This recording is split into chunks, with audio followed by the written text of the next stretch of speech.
Thank you everybody for coming tonight. It was, again, an unknown and uncertain in terms of what kind of a participation or a turnout there'd be tonight for this public engagement, this public meeting to talk about the upcoming legislation that will be coming into play in October of 2018 that's going to legalize cannabis marijuana in Canada. So at City Council, obviously we've been being kept apprised, kept up to date, kept informed in terms of the components around the legislation that was coming and the impacts to that and how it would impact us as a community potentially, and the decisions that our City Council, our city would have to make as it relates to some of the components around legalization of cannabis marijuana in the country. So there's going to be some federal legislation, there'll be some provincial legislation, and then for us as a community, we have to build the bylaws around how we will have that interaction and allow the legalization of marijuana in the community. There's components that we're going to talk about tonight, and the purpose of tonight is really to try to get some feedback from our community. And we'll talk about the public survey, the survey that we've done earlier this year to gain feedback.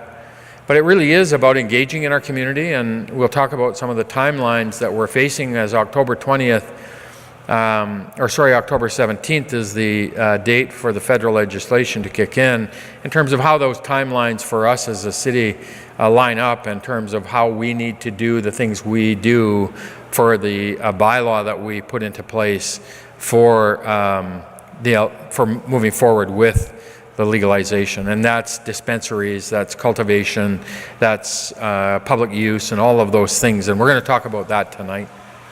So Alex is our planner, and Alex has really been the lead for us at City Hall in terms of getting us all of the information and putting the material together in terms of understanding the federal component, the provincial component, and the components around our bylaw that we'll need to put in place to move it forward. So I'm going to ask Alex to kick off, and we'll get into this in terms of give you a little background information.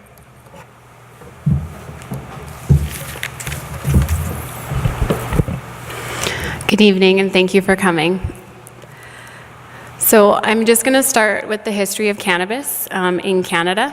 So prior to Bill C-45, Bill C-45 is the bill that the Senate and the legislature passed earlier this month to make cannabis legal on October 17th, like the mayor stated.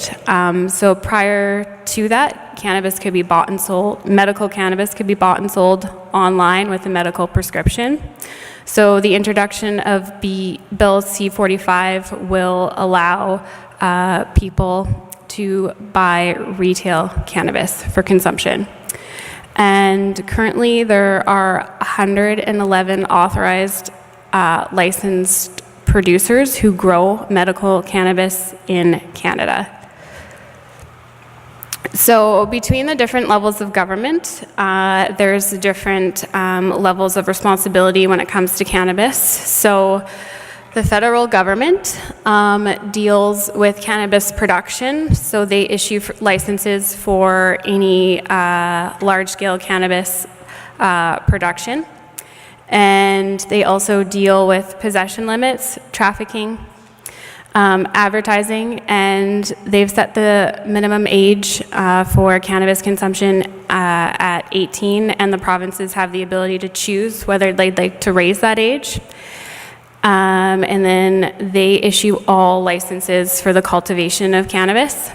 Where the provincial jurisdiction lies is wholesale and retail distribution, so getting marijuana from the licensed producers and distributing that to each retail store. And then, like I said, minimum age, and the provinces have the ability to set the legal limit on possession amount. Just to touch, so the federal government deals also with the enforcement of cannabis, so driving in cannabis or anything related to being impaired and using cannabis. And then I'll turn it over to the mayor to talk about our jurisdiction as a city. I'm going to use this one maybe.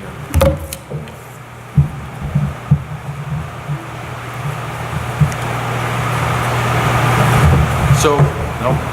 Nope.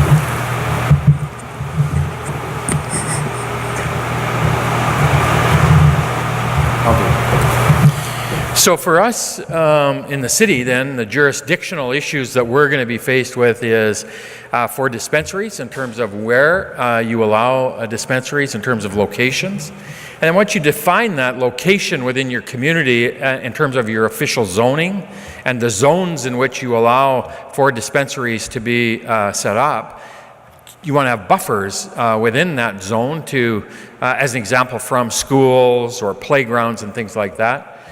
Security, signage, the number of locations, and we've certainly talked to other communities that are looking at that and saying Grand Prairie, as an example, is going to have 12 licenses for dispensaries. Once you've gone through the provincial process applying for your license, you apply then to the city for your permit, your business license, and then they're going to have a lottery for those 12 stores. So there's going to be different aspects in terms of how people are going to set the number of dispensaries that they allow within a community. And so the number of dispensaries is another component for us within the bylaw that we're going to have to decide. Cost of a license. So as you set jurisdictional issues within that bylaw, then if it's outside the bounds that are set by the provincial legislation or the federal legislation, then it's up to our municipality through our bylaw enforcement officers to handle that bylaw enforcement. So there's you always talk about that downloading of costs onto a municipality. So there's an example of how that could impact us if we put a component within our bylaw that's outside that jurisdiction around public consumption or something like that, then we have to enforce that ourselves under our bylaw. And so the only way to recoup that is through your cost of your licenses and your business license. And so that's another factor for us in terms of the decision point around how much will the business license cost. And then we would have the ultimate approval of licenses for non-medical cannabis retail stores. And so that's the process. You apply for the province for that right to be able to be a dispensary, and then it's up to the city then through our building license to give you the license to sell. So that's some of the factors, some of the issues that we're facing, and we're going to make decision points at council about around the bylaw, and that's the purpose of tonight, is to try to guide feedback from our community in terms of some of those thoughts that people have about buffer zones and location and all of those types of things. Do you want to speak to that? Yeah. So I'm just to touch again on what is happening in the province of BC, because each of the provinces have the ability to deal with the legalization of cannabis separately. So BC has chose a legal age of 19 to be able to consume and buy cannabis. And the retail model will be a series of government-run stores similar to a BC liquor store and privately run stores. We touched on this. Licenses will not be provided unless they are endorsed by the municipality. So any license that comes through the liquor distribution branch to the city of Dawson Creek, council will have the ability to vote for or against it. And yeah. So within BC, the types of products that will be able to be sold in these retail stores are dried cannabis, cannabis oil, and seeds. At this point, the sale of edibles are prohibited. The government estimates in 12 months they will be legalized. And in terms of smoking in public, the province of BC is allowing the smoking of cannabis in public spaces where tobacco and vaping is permitted, and smoking and vaping of non-medical cannabis will be banned from areas frequented by children, including community beaches, parks, and playgrounds. Municipalities have control over the smoking regulations. We can regulate the smoking of cannabis through our bylaws. And as a part of our cannabis implementation plan, we put together a survey based on the province's high-level regulations to see where the community stood. We had over 800 responses in 16 days, so it was quite a large response for a survey. And this is what people had to say. So one of the areas of feedback from people was about the dispensaries and location, and so recreational non-medical cannabis will be sold in commercial zones. And so I want to clarify some things here, because we're not talking about whether this is going to happen or not going to happen. That federal legislation is in place.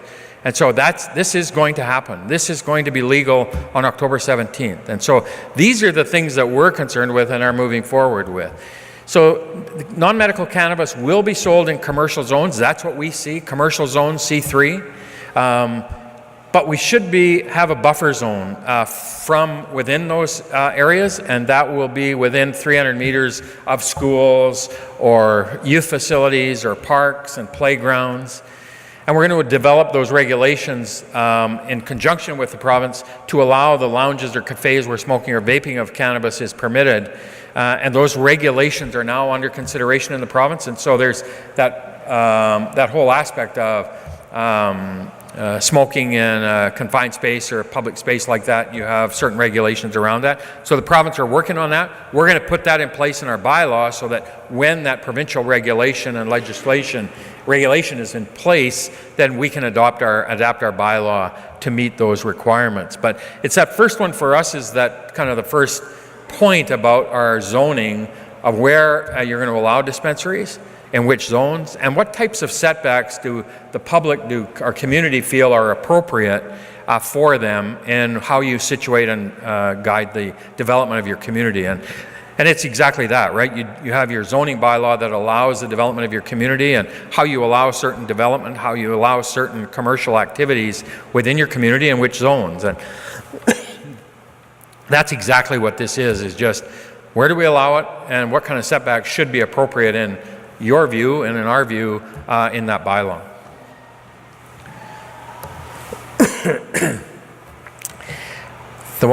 The next one is really this whole area around smoking and vaping today are allowed in public spaces, except in areas frequented by children, including community parks, playgrounds, trails, and sport fields. So we expanded our smoking bylaw a few years ago in the city, and so I think the normal provincial regulation is you can't smoke within 3.5 meters of a doorway or an entrance to a public building or a facility. And council expanded that to 7.5 meters. We also said we're not going to allow smoking where children are present, in sports fields or in playgrounds or on our walking trail as an example. So even with this provincial regulation around allowing cannabis, we would still have that smoking regulation, that smoking bylaw that would restrict it in those areas. Province is saying you can smoke cannabis, marijuana in public. And so if we said, no, we're not going to allow that in our community, then we would be the ones that would be required to enforce that. And so that's a decision point for council and us as we move forward in terms of the development of the bylaw. And smoking and vaping will be restricted to public event and smoke-free buffer zones around public entrances, windows, and air intakes to 7.5 meters will be required. And that's just so that it just meets the requirements of our smoking bylaw. But outside of that, you're going to be allowed to smoke cannabis legally in British Columbia. And so that's a decision point for council in terms of the development of our bylaw. And if we do something more restrictive, then we're the ones that have to enforce it. Cultivation, and this is personal cultivation. So this is, again, the regulation, the legislation. So individuals will be allowed to grow a maximum of 4 cannabis plants, indoors or outdoors. And plants must not be visible or in public spaces. And then in large-scale cultivation, permit licensed commercial producers to grow in and outside the agricultural land reserve on M2 industrial light and M3 industrial heavy zone land within determined residential land use setbacks. Do you want to explain that a little bit, Alex? Thanks. So currently, cannabis can be grown on any land that is within the ALR, so the Agricultural Land Reserve. There's certain land within the province of BC that is designated and can only be used for agricultural purposes. So under this, marijuana is considered an agricultural purpose, or an agricultural type of farming, and it can be grown. We have a few ALR parcels within the city of Dawson Creek, so as of now, legally, marijuana could be grown on these lands. We wanted to get a bit more from the public on if they thought we should expand this to industrial zones, and the public feedback said yes, and that's where we're at with the growing of marijuana.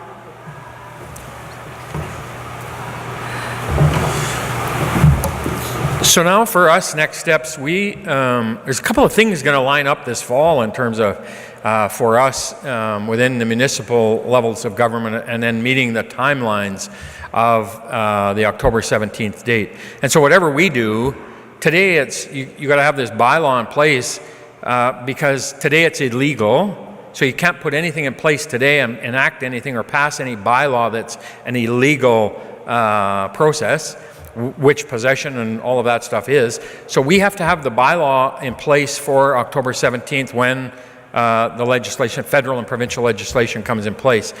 And so for council, we have certain timelines in which we have to meet to get a bylaw in place. And so you give a bylaw first and second reading.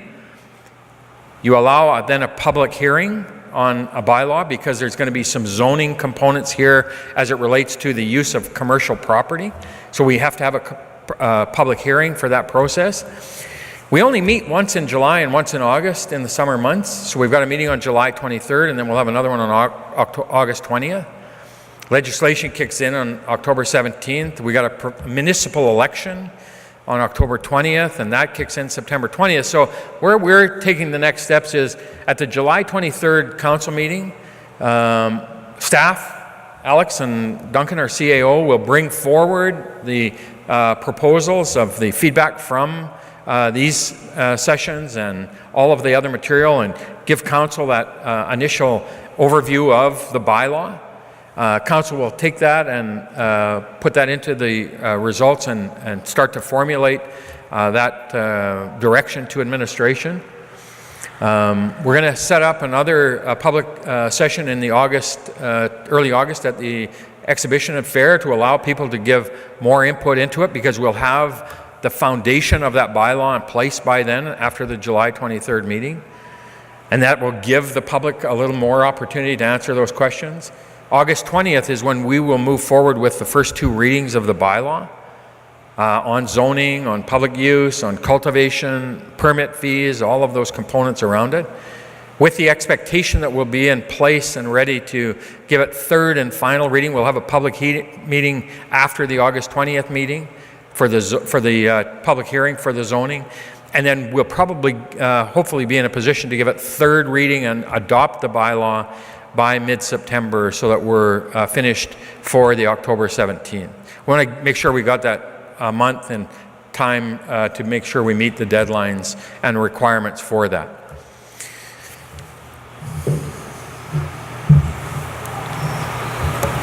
So do you want to? Yeah.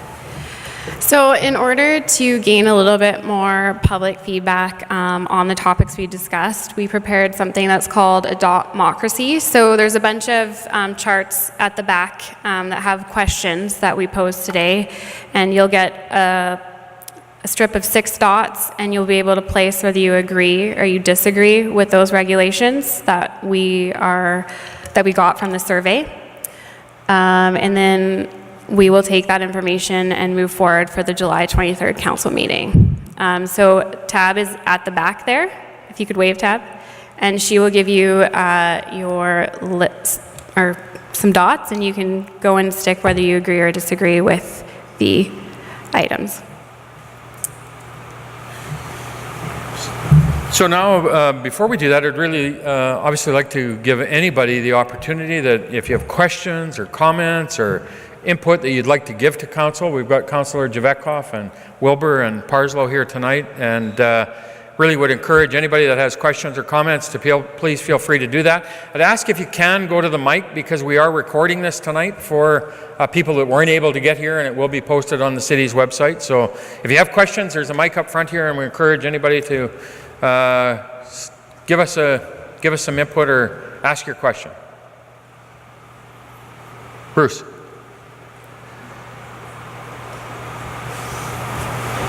Doesn't look on.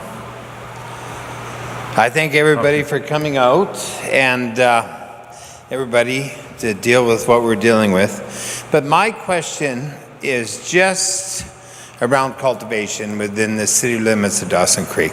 I heard Alex say only in the ALR, and that's fine. But I also seen where you can have 4 plants as long as it's not in public view. So it seems like a bit of a gray area, and my concern is not going down an alley and have it growing over a fence or in a shop, legal grow-ups. So how, as a municipality, I know we're up against the feds, I know we're up against the provincial government, but have we addressed within the city of Dawson Creek the cultivation? This is working. So as a municipality, we have the ability to regulate that through our nuisance bylaw. So that is one of the bylaws we're going to be looking at and taking best practices from other municipalities, right, as well as what the community has told us in order to be able to regulate that. And our enforcement would primarily be through our bylaw officers. We're unaware at the moment how the provincial government is going to help with that type of enforcement, but that is our tool. Our regulatory tool is the nuisance bylaw, so we will speak to things like smell, sight, how many plants, penalties and fines for people, and then if a complaint is made, our bylaw officer will take that and move forward with it. So you can cultivate up to 4 plants. 4 plants, yes. But not in your house in the city of Dawson Creek at all, unless it's in ALR. No, you can grow up to 4 plants anywhere within your property. Outdoors or indoors? Yes, that is. Okay. Yes. That's my concern. Because there's the large-scale cultivation, which is within the agricultural land reserve. And that's the gray area. Yeah, I'm that sorry. is the gray area. Yep. And that's what we need to work on as a city, right? That's what this is about, is Exactly. in terms of getting that feedback from people, in terms of understanding this is going to be one component to it. And there's the issue to me in terms of, for us, the federal legislation, the regulations are going to be passed and allowed, the provincial, but we're the ones as the municipal level who are going to be the ones with the enforcement component of it and determining on how we set that bylaw. That's why it's important for us to gain and gather information tonight from folks, because it is us that's going to pack that cost of some of those enforcement components, depending on what we put into our bylaw. Carrie, yeah, go ahead.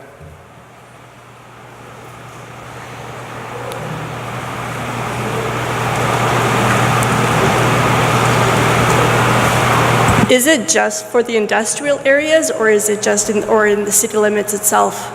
Because it says industrial area. So industrial zoned property, so if it's zoned light industrial, heavy industrial, or commercial, is where it's going to be, light industrial, heavy industrial? So we posed the question in the survey if people thought that marijuana should be grown outside of the ALR, the Agricultural Land Reserve, and people responded that they felt it should be. But I should also note my interpretation of it's very, very hard to get a federal grow license. Like, it's all regulated by Health Canada. And at the back there's an infograph which shows all the different type of cultivation licenses you can get. So there's anywhere from like a large scale cultivation license to a kind of like a nursery license where, it's just seedlings. So there's very different variations, but within the city, we have to consider smells and odors and where the best places for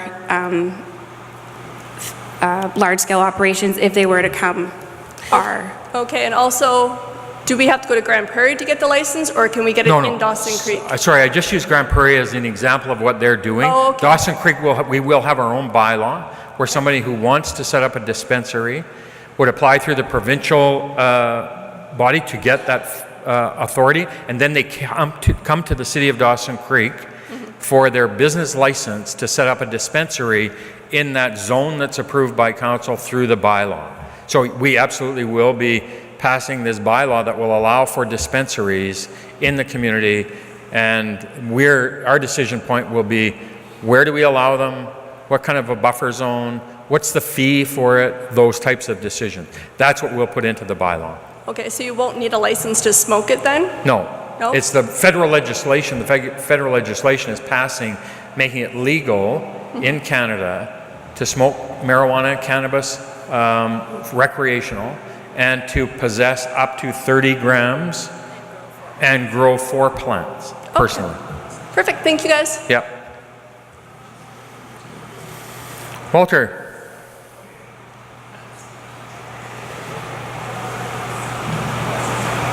Yeah, I was just reading one of the questions over there, and I'm just wondering, what would it cost? You know, I know it's all legalized and everything. In October, we have nothing to do or say about that. But to have it so it wouldn't be able to smoke it right on the streets downtown. You know, like it's so vague, that one question. It says away from parks, away from schools. What about you're sitting at the stoplights, like right down by the traffic circle or the mile zero post, you know, and there's a couple people standing there and they're smoking dope, but there's kids coming in during the day, you know, they're walking downtown, coming out of school, going uptown for lunch.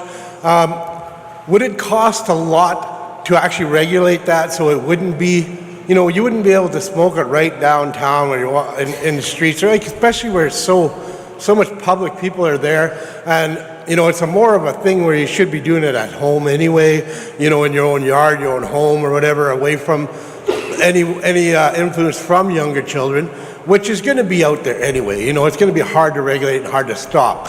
And I'm just wondering, would it cost the city too much to be able to regulate something like that? So, Walter, that's part of this decision in terms of, so in the province of British Columbia and in Canada, and province of BC is saying it's going to be legal to smoke marijuana in public.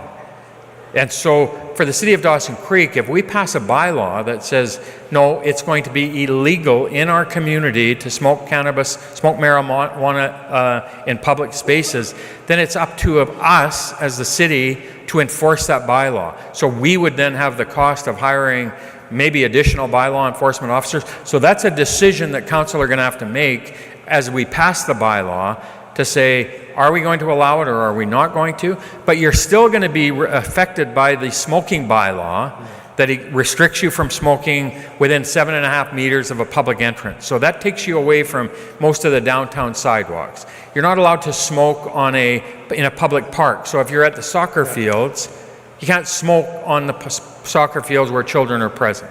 You can't smoke on the walking path. So there's already a smoking bylaw that restricts where you can smoke, and cannabis would be included in that bylaw. Are we going to make it more restrictive in the community for that public consumption of cannabis? That's a decision council are going to have to make with respect to our bylaw, and that's why we want the feedback tonight and through the survey to get the public's view on that, and that's that question, is what it's pertaining to. Because when you look at the 7 meters or whatever it is there, you can stand at the mile zero post, 10 people stand around there and smoke weed. And that's a public place and you're out of the 7 meter zone. You know, that's right in the center of town where there's so much people going there. And there's so much ways around it is what I'm trying to say. The mindset for all of us is changing to the fact that this is now going to be legal like alcohol. And the switch is, are we going to allow it to be smoked in public in our community? Because that's what the province of BC are setting. So that's a decision that our council have to make. And are we then going to pack that additional cost of trying to enforce that bylaw that's outside the bounds of what's allowed provincially? All right, thank you. Thanks, Walter. Yes, Robin.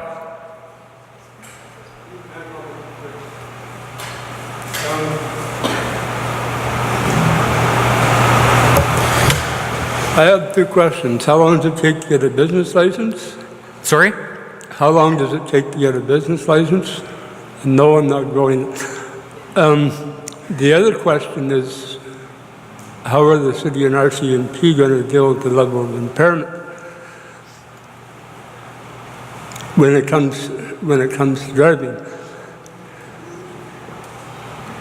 So a business license today, you come in, you apply for a business license, and it goes through the process. I would think it's a couple of weeks. So it's not going to be a long, onerous process. It's more the fee that we're going to charge is going to be the decision point for us in terms of how much we're going to charge.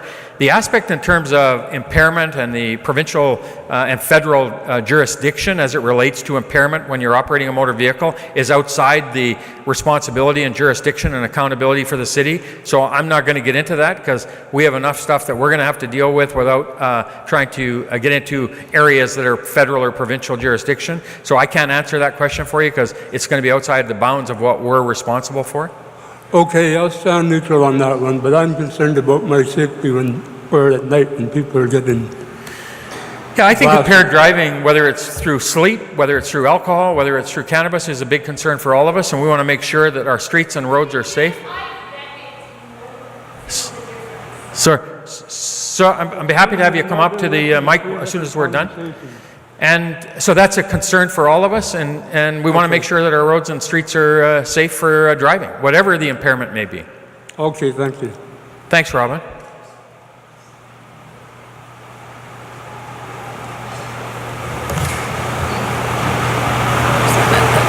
Sorry? Yes, sir. If you got a question, just come on up. It's good. Makes me feel like I'm in school again. Yeah. Back to the way Walter was talking about it. Say in the park, say it's midnight or 2 a.m.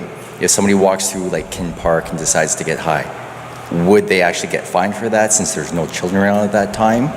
Or would that be an exception, or is that something you guys got to look into yourselves? So it's a complaint-driven process. So if somebody observes somebody doing something illegal contrary to the bylaw and reported it, our bylaw enforcement officers would report. So it's difficult for us when we're working. We don't work normally, our bylaw enforcement officers outside those normal hours. But the bylaw is pretty clear. You're not allowed to smoke anything in a public space where children are present, and or our parks, and or our walking trails, Rotary Lake. It's really clearly defined within there. And we want to make sure that we feel we should be enforcing that as it should be under the bylaw. Yeah. I was just wondering because I know a lot of people will do it and have done it and will continue to do it. Yeah, we, like I say, it's a complaint. If somebody observes it, we want to hear about it and we'll do our best to enforce it. Okay. Thank you. And thank you. Hey Dale, me again. Just one more on that there question the gentleman just said. Who's going to enforce these bylaws? Is it a bylaw officer or is it going to be RCMP? So it's anything that we do within a bylaw within the city of Dawson Creek is our responsibility to enforce that bylaw. And so things that we do within the bylaw as it relates to public consumption, if we make it more restrictive, then it's up to us to enforce that. So marijuana in October 17th is a legal substance. So the RCMP won't have any jurisdiction to enforce anything outside of what's allowed within the provincial and federal jurisdiction. If somebody's growing more than 4 plants and they have a plate, then the RCMP would enforce that. If somebody's trafficking more than the allowed possession limits, then the RCMP would enforce that. Same as they do today. It's what's allowed within like if they're smoking in their parks and all that, like I know that's not allowed. That's a bylaw for the city. So that's that the would cities. Okay. That's the cities. Okay, thank you. Thanks, Walter. Yes, sir.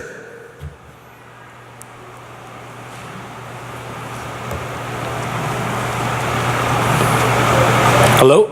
Yep. Is it going to change the industrial hemp regulation? Currently, it's a controlled substance, and industrial hemp is one concern I had about. So I can't answer your question completely, but the chart at the back shows like the different types of cultivation, and I believe hemp is included in that. Yes. And part B, is hemp biofuels going to be regulated within city limits? Like, for example, hemp fuel pellets in stoves. It's very new, but it's something that if you're restricting things upon smell and upon all these things, it's something that will come up eventually. I've never heard about it before. That's a good question, and We'll try and find an answer for that. Thanks, Matt.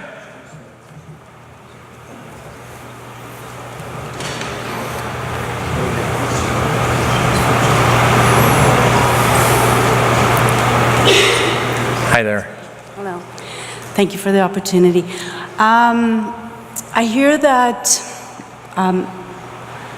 people will be allowed to smoke for recreational purposes.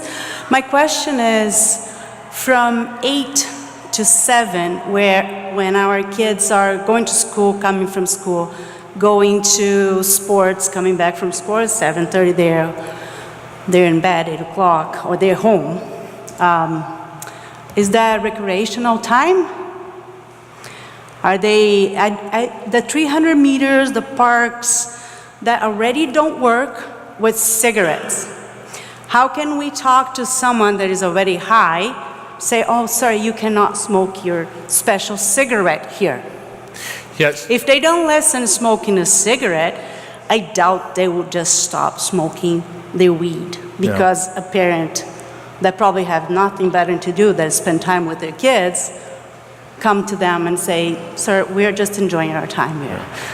We do really request that anybody who has an issue with somebody who's smoking outside of the what's allowed under that bylaw to report it to us. And I make honestly the commitment that our bylaw enforcement officer should be enforcing the bylaw as it relates to the smoking in public parks, public spaces where children are present. And if they aren't and you report it to us, then we'd love to hear that, because we absolutely will be, should be adamantly enforcing that bylaw. Yeah, but already from 8 to 5, we're not allowed to go over 30 kilometers an hour, because it is a special zone.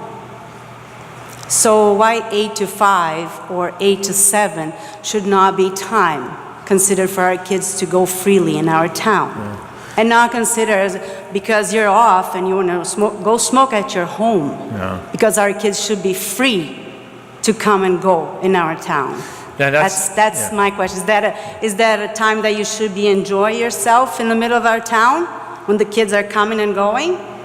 If my kid is out 11 o'clock at night, I'm not going to say anything. It's with me, and it's just not a proper time for children to be out. But I don't want to see anybody smoking anything around my kid, 5:30. Yeah, and that's exactly why we want this public feedback from folks about the whole aspect of how and what should we allow for public consumption in our community. Thank you. That's what it's about. Thank you. And I want to make that clear, right? This is what this is about, is to try to gauge and get that public feedback from folks about what they feel would be appropriate for us to have in our community for this bylaw. Nothing predetermined, nothing predestined in terms of what is going into this bylaw.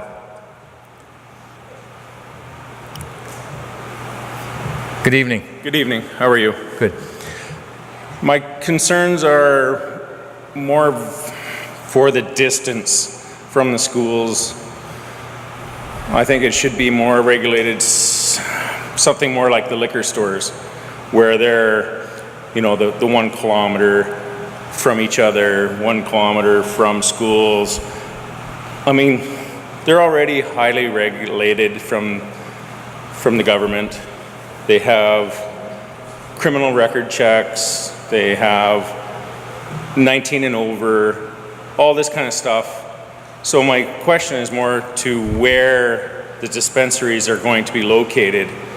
I mean, downtown C3, that doesn't really make sense to me when all the city bylaws already state that there's no smoking there.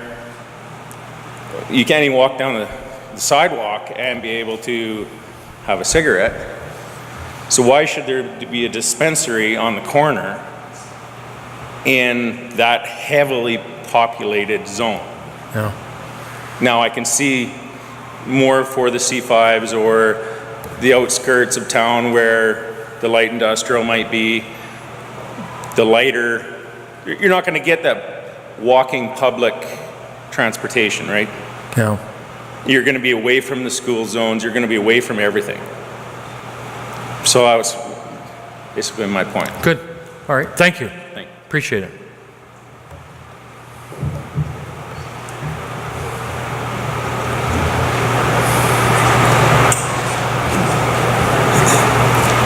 It's on your bylaw enforcement, so I want to understand. The only time that you actually enforce is when somebody calls in complaints.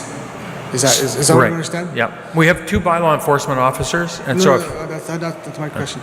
So your bylaws aren't going to be enforced because if you go to any park right now and just look at the cigarette buzz, obviously it's not being enforced. So if it's a complaint-only thing, it's never going to happen. So you're going to have a free-for-all with everything. Yeah. And I really got an eye-opener. I know it's not the city, but when it comes to drinking and driving, my son wanted to raise some money for Hot Wheels and stuff.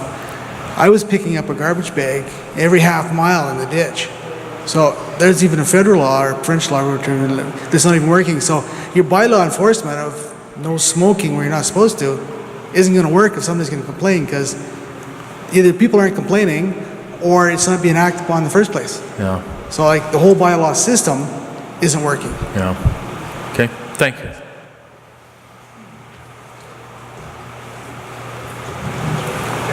Hello. Hello, Jeremy. Hey. So the city owns a couple of facilities, namely the Encana Event Center and the Calvin Crook Center for the Arts, that are licensed to sell alcohol. And at the event center here, I think there are special provisions in place around smoke pits, smoke exits, stuff like that.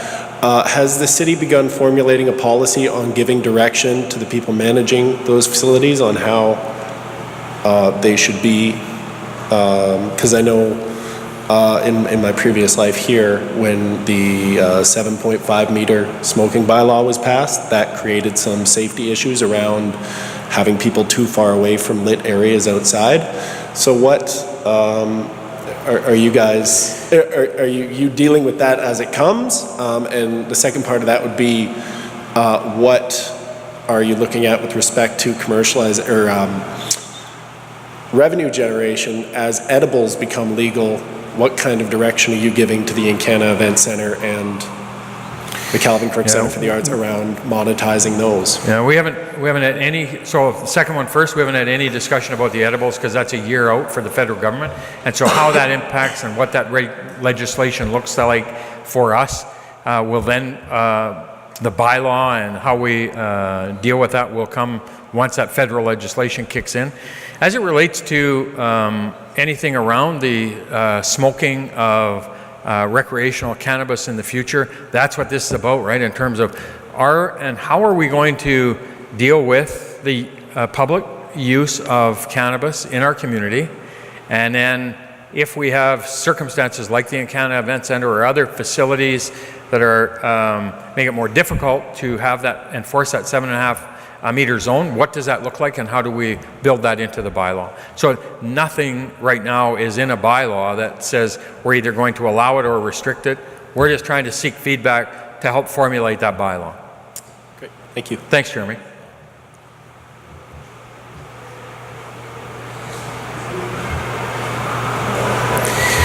So we really do, honestly, we really appreciate the feedback. We appreciate folks coming in and giving us some direction. If you could take the time tonight to really start to give us some of that input into your thoughts and views on some of the questions we have, it's going to help our decisions in terms of formulating these bylaws and putting some meat on the bone for us on how we move this forward. Walter, you had another one? It's actually not a question, just a comment. For one thing, this is going to happen regardless, any way we look at it, and a lot of people are against it, a lot of people are for it. I just wanted to make a recommendation on the one comment the lady made about what do we do? Do we approach these people, or do we, is the cops going to come or whatever? I just recommend that if there is somebody smoking or anything in parks or anything, don't approach them. Call the city, call your bylaw officer if you can. Let them deal with it. It's not up to the public to deal with. That's where a lot of problems do start when you try to enforce something yourself.